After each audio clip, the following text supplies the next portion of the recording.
That was the final nail that broke the glass window. Yes, I'm doing terrible, really bad metaphors. Yeah, why are we putting nails in windows? Because we're dumb. And this class was balanced by someone who puts nails in windows. What the fuck happened? Yeah, so welcome to Monsters Multiclass, your Dungeons & Dragons fix. I'm Kevin Odie. I'm Jared Bornagle. And I'm Will Melden. And we'll be hanging out with you for a while to talk about anything and everything D&D related. On this episode, we are taking a look at the new cleric domain, the Peace domain, added in Tasha's Cauldron of Everything. So let's dive into it. Also, I need to stop saying new. Yeah, it's like it's like 8 months old at this point. It just takes a long time for us to get through them and still do other stuff. New-ish. Anyways, Peace domain, the flavor of it, you could probably guess based on that name. They are clerics of peace. And murder. It's a D&D character, so you can't just not have murder in it. This one you might. Except for all your friends who are murdering. I was going to things. say, you're going to just help others murder. You know how Gandhi always just went around and was like, no, it's cool that wars are happening as long as I'm not a part of them. Right. Yeah. So the gods of peace inspire people of all sorts to resolve conflict and stand up against forces that try to prevent peace from flourishing. These clerics preside over signings of treaties, and they are often asked to arbitrate in disputes. It's, pretty kind of standard religious cleric stuff. Little hard of, why they would be out adventuring. That is... Yeah, I mean, at the end of the day, point. You always get to that for the greater good mentality. They are trained in combat. They obviously have ways that they can fight, and they're expected to be fighting in some way. And it's for the greater peace as a whole, because you can't be tolerant of everything and say, no, I have to take an oath of nonviolence. It's that the actions I'm taking right now, though not specifically peaceful, will lead to a greater good of peace and prosperity. Which is a massive cop-out. It's like a... Massive. How about this? Because I know you're you. Let's just agree that it is a major philosophical discussion. And no, it's not. I hate because you. You're like, oh, I'm doing violence for peace. Then you're not doing peace. Call it something else. We have hundreds of thousands of words. Check them. See if there's one that might fit this better. But you're not peaceful. You're murdering goblins to get better spells to heal your friends who are better at murdering people. It's just a very oxymoronic class that will not ever jive well with a D&D party. You bring up a really good point. Yeah, I feel blown the fuck out. Yeah. That's why I just wanted you to shut up, man. If only I was more peaceful and beat the shit out of you first.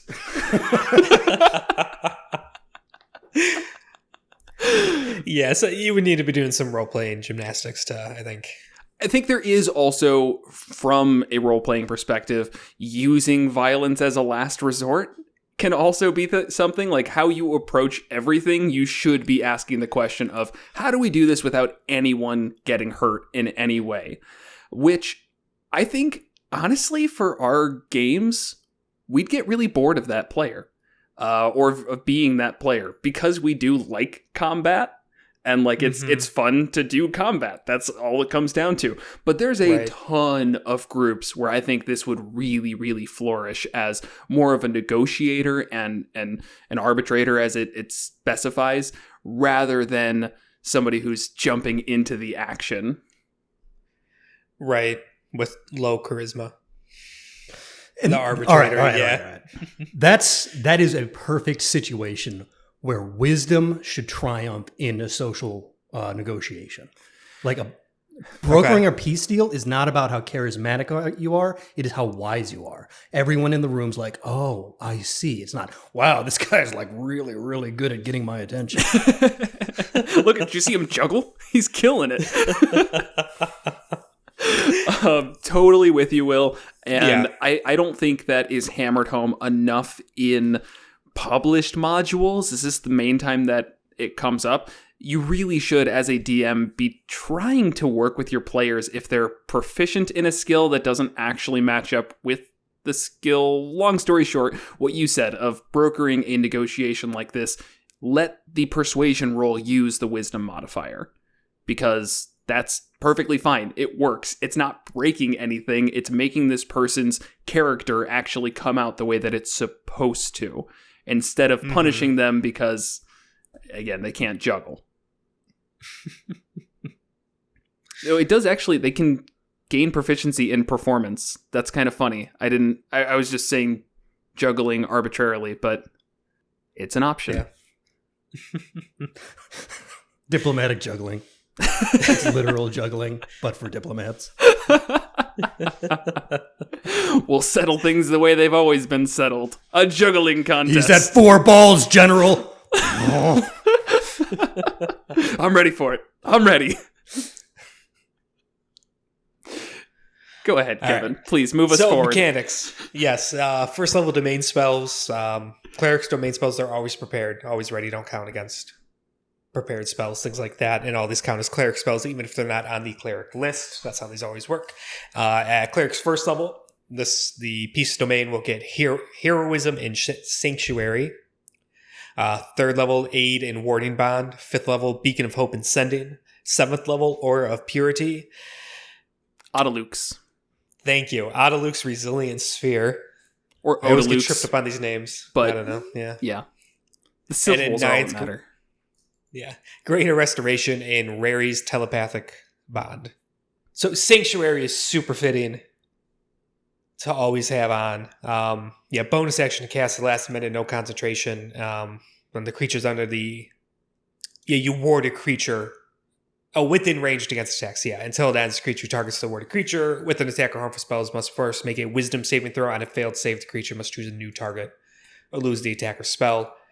And then if the warded creature makes an attack, casts a spell that affects an enemy, or deals damage to another creature, the spell ends.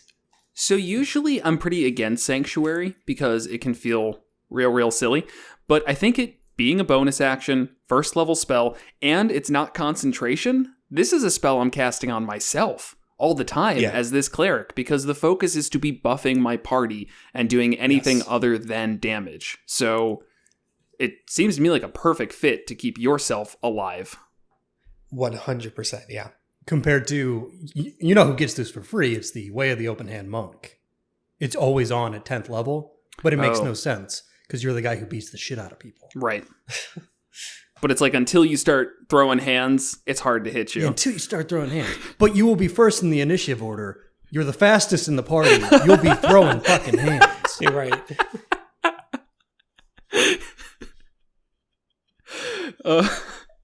As for heroism, that one you gain temp HP at the start of each of your turns and immune to frightened. I like that spell, though I don't feel like it comes out too much. Might be one that you use at lower levels, but then at higher levels kind of ignored. It's still a good amount of HP, though. Especially because you can upcast it, second, third, whatever, and target additional creatures, which means you could, in theory, be giving out, 10, 15 temp HP every single turn and immunity to frightened. It's okay. And again, when you're looking at a class that isn't going to be attacking every turn, that's kind of the hope. You need to find those spells and actually use them. Because usually it's like, no, I don't want to use those. I want to just deal damage. That's the quickest way to get rid of stuff. But role-playing your character means role-playing in combat as well. And that's going to mean not attacking every turn because you're the peace domain. And letting your friends beat the shit out of stuff. Mm-hmm. First round bonus action Sanctuary on yourself, and then cast heroism on party member 2. Yeah, not a bad first turn. Well, though it's competing with Bless. You can't do both. That's what you have to remember. Both are leveled spells. Oh, right. Yeah, duh. You have to blow something up with a cantrip. Right. Peacefully. Or use the help action, or I don't know, Channel Divinity, I think, which will come up later. There's options. Yeah. I just don't ever... I think it'd be a rare situation to choose heroism over Bless. Unless you knew something where frighten is going to be an issue. which is a reason why I'm okay with this being an always prepared spell. Yeah. That's a good point. I think you're totally right that it is going to be a little bit situational in the long run, but when that situation comes up, you might not have had it prepared otherwise. Then at any third of the level, other spells, yeah. I was going to say Warding Bond. I love Warding Bond as a spell in general. Super fitting for this. It would not affect your Sanctuary casting either, as Warding Bond's just an action, still not concentration. So we can have a whole lot up here as non-concentration spells. And double checking that's not concentration. +1 bonus to the target's AC and saving throws, and it has resistance to all damage. And each time it takes damage, you take the same amount of damage.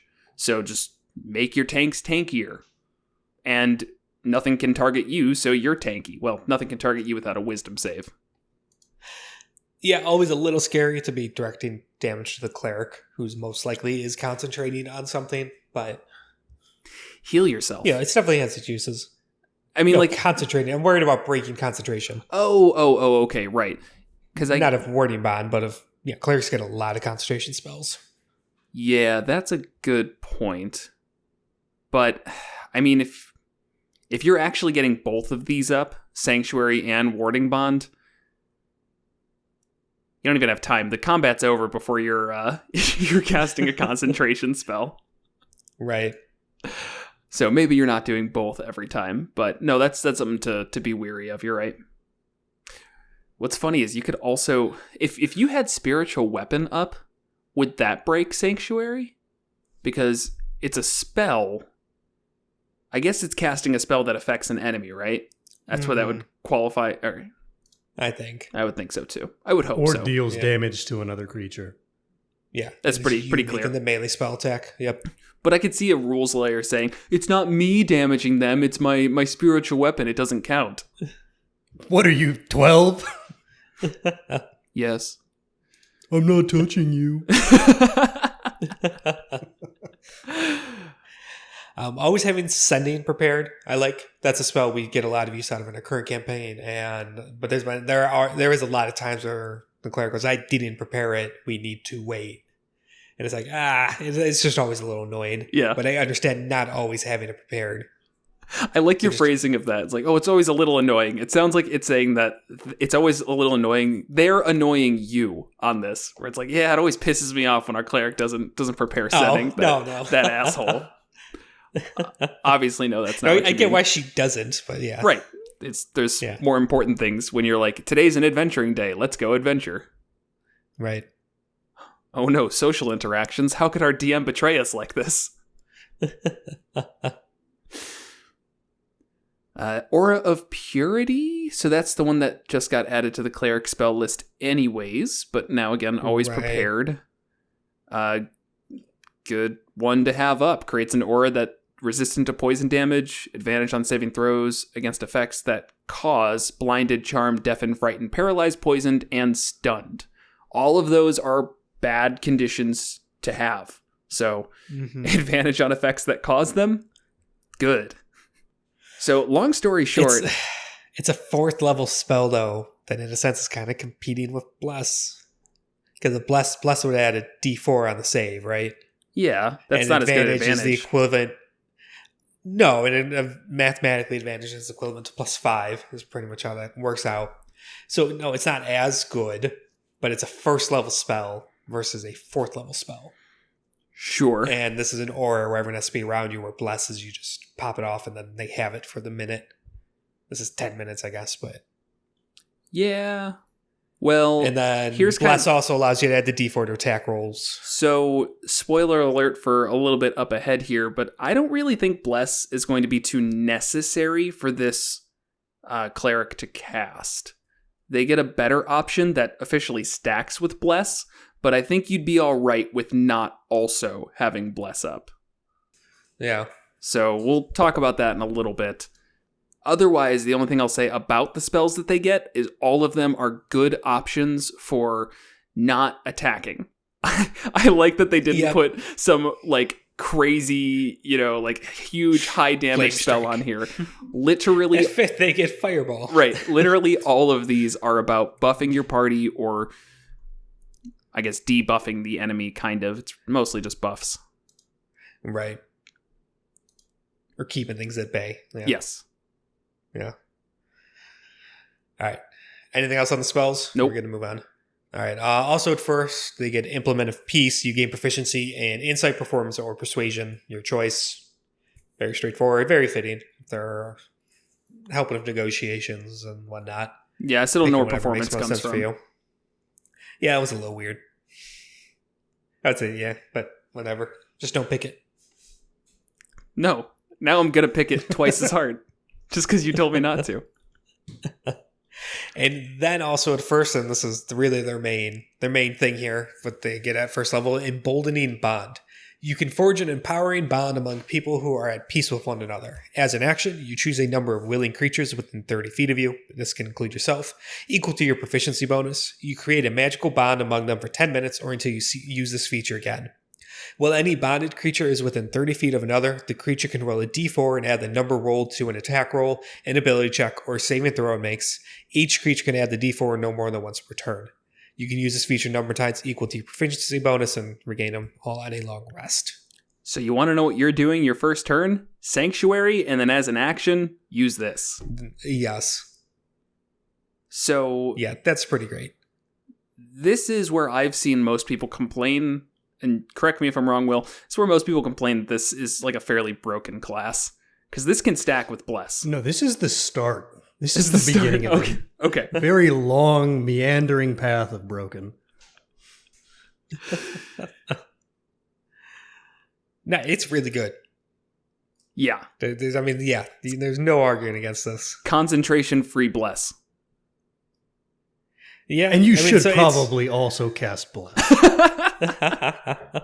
yeah, and this is once per turn where blesses every, just attack roll, save and throw. Right. This allows you to do an ability check, so a little differences here and there, but It is. It's a little different here and there, it's- but it's good. it's pretty fantastic. And do you have to, while any creature is within 30 feet of another, so everybody has to stay as like a tight little unit, which can definitely be bad. Whereas Bless, it's usually just you pop it and then everybody can scatter if they need to. This, you can't. No scattering allowed. Right. But still. But yeah, as you said, it stacks with Bless 2. Yeah. 2d4 added to each attack or saving throw. A lot of people, a lot of murmurs I've seen that I kind of agree with is don't let it stack with Bless. Like you can be under the effects of one or the other. Each creature can add a d4 no more than once per turn. There we go. They could have just written Replace the to Yeah. That would be very confusing, but Yeah. what if I have a magic weapon that allows me to add a d4 to the damage? Once.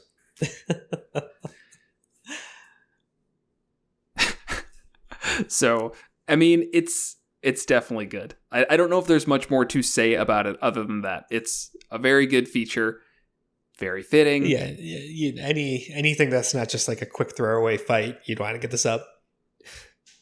This is a little off topic, but as a dip ability, this is friggin' insane. Yeah, that's a great point. Oh, Is geez. that yeah, off it's not topic? proficiency. On Monsters and Multiclass? When we're like taking a break from the multi-classes, no, not really. But Okay. No, these one-level dips are getting nuts. You're totally right. And that's this is holy crap. why yeah. I haven't been a huge fan of the...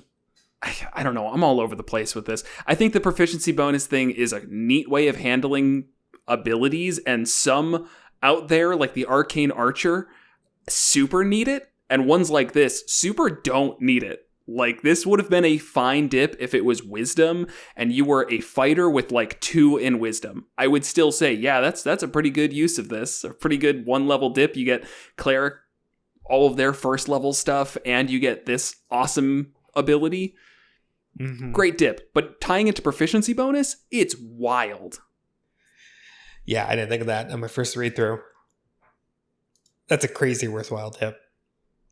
And then, it's not concentration or anything. So there's no spellcasting ability that comes into it. And yet with the Ranger, they had to make Slayer's Prey concentration. Like, are they actually worried about that at all?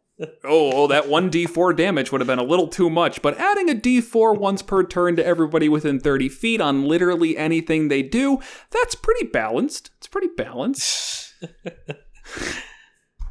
And the reason why they did that was cited for multi-class reasons. It's like, oh, well, it's kind of tied to proficiency bonus, so multi-classing makes it really strong. No, it doesn't. You have to concentrate on it. I might have gotten the name wrong. I can't remember if it's Slayer's Prey or like Hunter's Prey, something dumb like that. And I got to look it up because somebody's going to yell at me. Favored foe? It is favored foe. Yeah, I think Slayer's Prey is the Monster Hunter one. Well, there's too many things that are in the Rangers that are similar like that. It's just everybody keeps on trying to just put another Band-Aid on and they can't find any different sized Band-Aids, so it just keeps popping off. But yeah, Emboldening Bond. Fantastic. Probably maybe a little too strong, especially if you're stacking with blasts or multi-classing one level dip into it. Alright, at second level, their channel divinity is Balm of Peace. You can use your channel divinity to make your very presence a soothing balm. As an action, you can move up to your speed without provoking opportunity attacks, and when you move within 5 feet of any other creature during this action, you can restore a number of hit points to that creature equal to 2d6 plus your wisdom modifier. And they can receive this only once when you take this action. A lot of good healing. Yeah, it's pretty good. I mean, 2d6 plus wisdom modifier is never going to be crazy high, and things like, healing word at high levels or mass cure wounds are going to compete with this a little bit. But as a channel divinity, I think its big thing is that you're basically getting to disengage and do this, and it's just cool. I like it. Yes. I like the flavor of it. I like the fact that it means you're now running across the combat field trying to like zigzag towards all of your friends and give them little butt taps to heal them up. Yeah, and what's interesting about this, you essentially get double your movement because you always have your movement, and then as an action, you can move up to your speed again. Sure. So you get like 60 feet of movement on this turn. But only in so that... it lets you like dash and disengage. But I think only half of it gets without provoking opportunity attacks. Sure. But how feels a little weird. Stupid is this as a tabaxi? Because you can do your... Right, feline agility. Yeah, feline agility, which just doubles your movement speed. And that would apply to this. So I think... They have a stock 30 feet of movement, which I feel like is really silly with feline agility, but besides the point, they don't need more bonuses. So if you're a tabaxi, that means this now goes up to 60 feet, and you can just whip around the battlefield, healing up everybody that needs it. Right. And the nice thing is, there's a point where it stops mattering, and tabaxi movement is almost pointless. Almost. I can move 240 feet. The map 60 by 60, my dude. Man, you say that, but then they run, make an attack, kill something, and then want to run to the other side of the map to continue their turn, and you're like, yeah, okay, being a tabaxi is pretty cool. I've done that.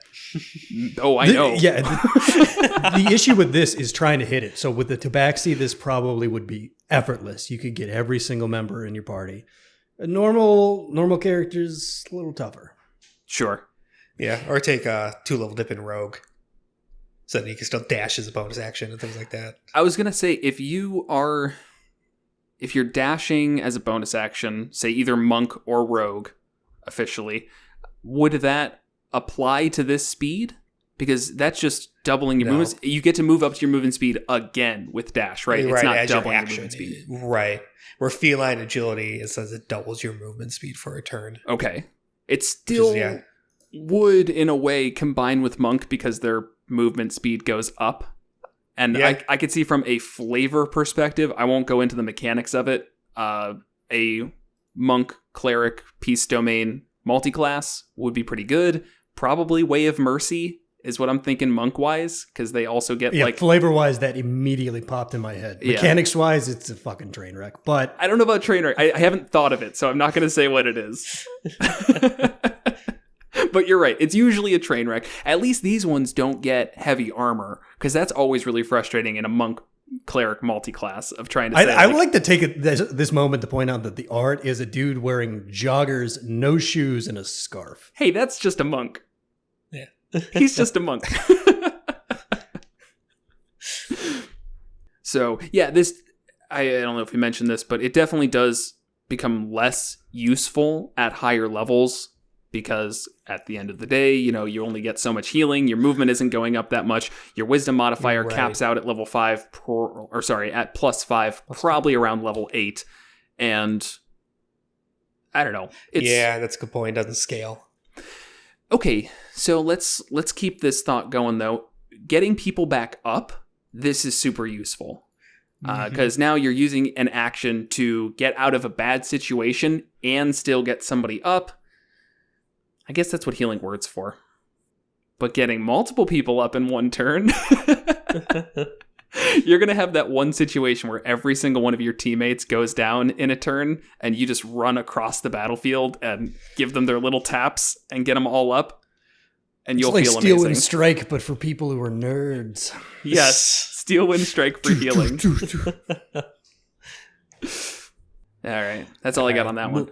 Yeah. Moving on, at 6, they get Protective Bond. The bond you forge between people helps them protect each other. When a creature affected by your Emboldening bond, that's the first level ability where they get to add the D4, is about to take damage. A second bonded creature within 30 feet of the first can use its reaction to teleport to an unoccupied space within 5 feet of the first creature. The second creature then takes all of the damage instead. That's amazing. Yeah, that's pretty crazy. And there's no limit on that beyond using their reaction. Yeah, and then the limit of Emboldening bond. But right. Yeah, up to proficiency bonus. Yeah. Yeah, like you're just gonna have people popping around the battlefield and every turn. Every turn. Every turn, the most fit member of the party to take a piece of damage will take that damage. Yeah. The DM permanently handicapped in every regard. No more focus fire ever again. Game over. Game over, man. Okay, but how powerful does AoE become in this campaign? The answer is very. I'll tell you, because everybody has to always be within 30 feet of each other. Yes, okay, the Peace Domain Cleric has some ways of buffing that, and people are succeeding on their saving throws more. But you know what the best way to avoid getting TPK'd by a well-placed fireball? Just not being next to each other. And this removes your option there entirely and says, nope, you're going to be within 30 feet of each other, and I'm just going to keep blasting you with AoEs, with fire breaths and whatever else, and you have to sit there and take it because you go, please give me my D4, please, I can't live without it. And also limit on Protective Bond here is it's from one source of damage. So it's interesting. It doesn't say attack or anything. It's just about to take damage. So you could take AoE damage from someone and stuff like that. But then your reaction's used up and that character cannot do it again. And then most likely there are other sources of damage coming. If your squishy wizard is about to get beat up by some monster attack, the fighter could teleport in and take one hit. But then the creature just keeps attacking. Right. That's true.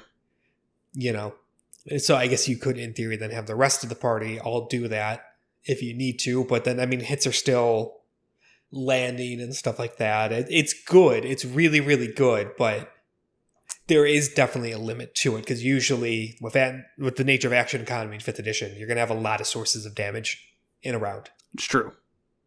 It's true. It's great against...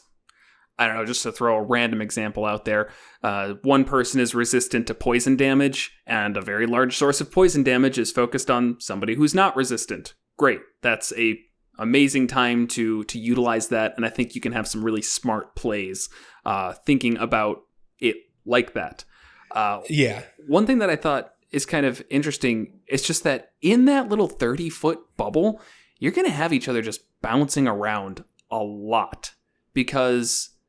there's no limit per turn or anything. It's just that person's reaction who, the second creature, the one who's like popping next to the person taking damage initially, they use their reaction, but then next turn or next attack, somebody else can pop in and do that as well. So let's say, just to go off of your example, Kevin, of a creature with multi-attack. First attack hits, the paladin uses their reaction, pops in, takes the damage. Second attack hits again, the cleric pops over, uses their reaction, and takes the damage. And then the cleric takes damage, and I don't know, they just keep like rotating in whatever way you want to. I don't know how I feel about that. It's just it's going to be weird, and it might cause gameplay to slow down a little bit, because you get a lot of that like counterspell issue where the DM hits and then looks around and says, does anyone want to use their reaction? No? Okay, let's move on. And every single turn for every single attack until reactions are used up, that can get annoying. For every single combat. Forever. Until the campaign ends or someone kills the peace cleric. So no, I think the point you made, Will, like right at the start here, is the main reason this is powerful is because you can just decide who's taking damage. And in a game where you've got HP pools on both ends of the spectrum, that power is huge.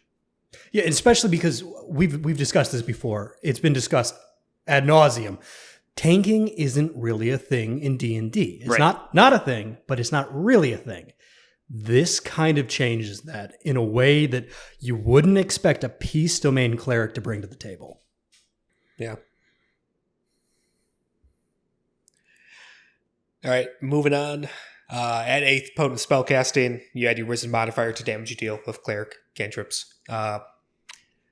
I said it last episode. I'm going to say it again. Just, this is the perfect time to give something other than the standard potent spellcasting or divine strike. This is the time that you say, what if they didn't do damage? And everybody collectively drops their jaw because it's the smartest idea they've ever heard. Yeah. If one cleric domain were to not have potent spellcasting or divine strike at 8th, it's this one. Yeah. And then Will comes out of the woodwork and says, but that's different than any, and I don't like change. Change scares me.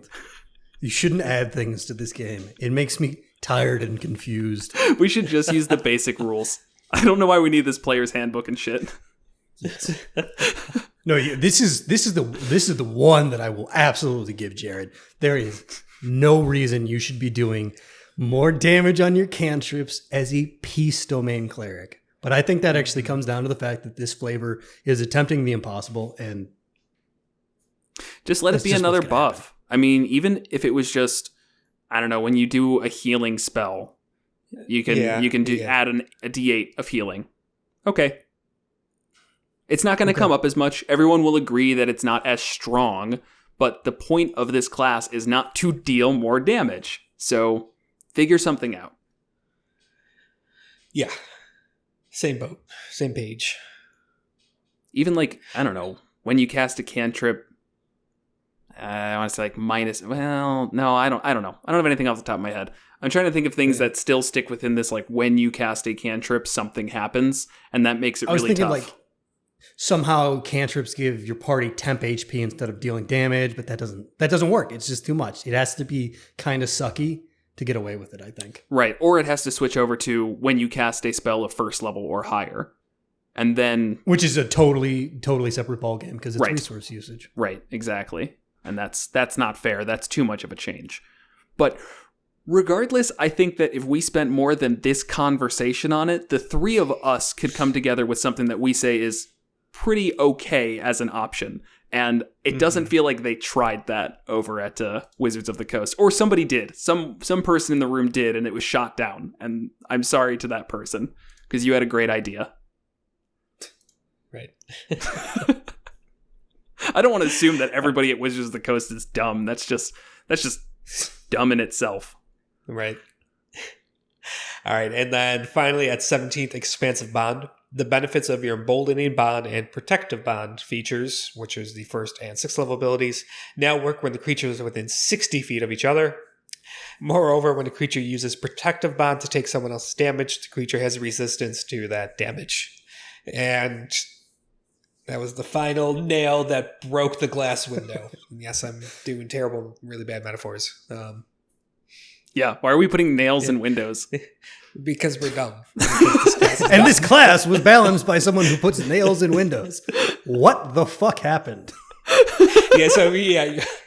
All your talk, Jared, about, well, at least they're really close and we can hit them with AoEs. Yeah. Now they'd be 60 feet apart. Yeah, that's huge. And then the resistance to the damage when you teleport in, where we're already saying, well, you can now really even it out, and whoever's most likely to take it can take it, and now they get resistance to the damage. It's like, what?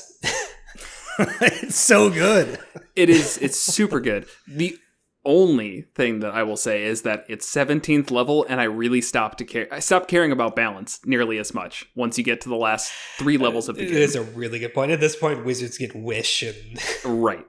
shit like that. Yeah. This actually tips the scales even more in late game, I think. Than wish. This is standout even among wish, really. Okay. It's every combat, your health pool now looks completely different. Yeah. The damage is evenly spread every time and halved. End of story. That's how it works forever.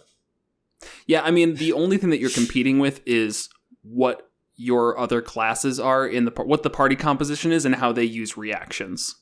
So, you know, something like a rogue might be trying to save it for their opportunity attack, if by chance it can come up. If the opportunity for an opportunity attack is even potentially there, then they might say, I'm going to stay here. I'm going to stay here and not, take this attack for my wizard because I need to get sneak attack off.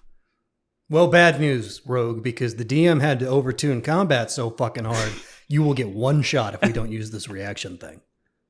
It is easier to account for too much HP than it is for like everybody having a 22 AC.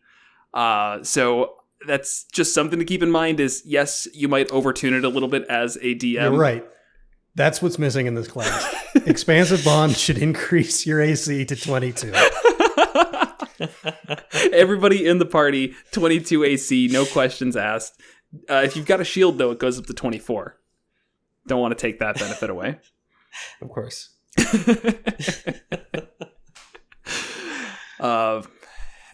So, no, it does not need anything adjusting the AC. But I just, as a DM, it's really easy for me to add more damage to hits.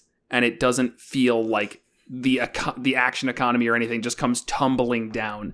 But when I start giving all of my enemies 25 AC, it gets super out of hand and combat just sucks. So, yeah, that's the only thing I'll say. More HP I isn't kind of always disagree. bad. I think it's just really dangerous, and this makes it more dangerous. You start looking at the party like it has twice its health until they don't. And you crit on an attack you overtuned for this idea that everyone's resistant to everything, and you behead the wizard immediately. And I think that's kind of the problem. It's 17th level. Who cares? If I crit and wizard. behead... Yeah, of course the wizard's Yeah, the upset, wizard. but the cleric has Revivify and access to like a billion spells to bring them back to life. The 3rd level spell. Yeah. Just puts its head back on. Yeah. There we I go. mean, there's no... At that point, if you... No, you're right. There's I mean, no you're partially rules. right, There's but- no rules for Yeah, decapitation. Okay. That's true. That's true. Even if their entire max HP is, I don't know, let's say they're at 10 HP and they get crit on by this crazy powerful attack and it does 100 damage and they instant die. It's not the end of the world. They're level 17. I don't care anymore. Figure it out. Yeah, they'll just be brought back. Yeah. Which is, I mean, just the cycle that ruins higher level play. It's like, does anything matter anymore? And then you just have an entire campaign based on the ennui experienced by One Punch Man. Yes, maybe. But you've got to have different stakes other than life and death at 17th level. That is, the material plane is going to collapse if we fail, and you can't just keep bringing people back indefinitely. At some point, the action that you spend to bring them back isn't enough to stop whatever creature it is from whittling 2 of you down in one turn, or you become a really big focus as the cleric, spending 300 diamond every single turn to bring somebody back to life. The focus turns to you. you get that crit on you eventually, you die, the material plane explodes, and you no longer get to contemplate a life of killing everything. And this is what it took to balance out the peace claim. Blowing up the material plane. It's like, well, I mean, it's balanced now, right? No, that's what it takes to balance 17th level play.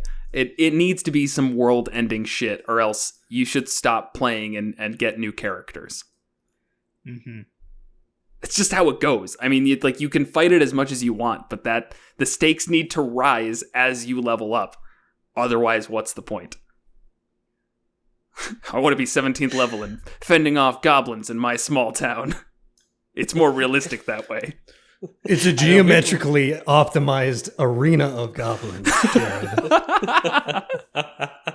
Swear to God, Will. We had a 20-episode ban on the Goblin Arena. Are you staying within your realm? The Peace Domain would be great against the Goblin Arena, though. It'd be okay. Would it? I don't know. It doesn't matter. No, Everything yeah. is. It doesn't matter. So, yeah, I'm not going to sit here at the end of all of this and tell you that this is a perfectly balanced class without any issues. I do think it is overtuned.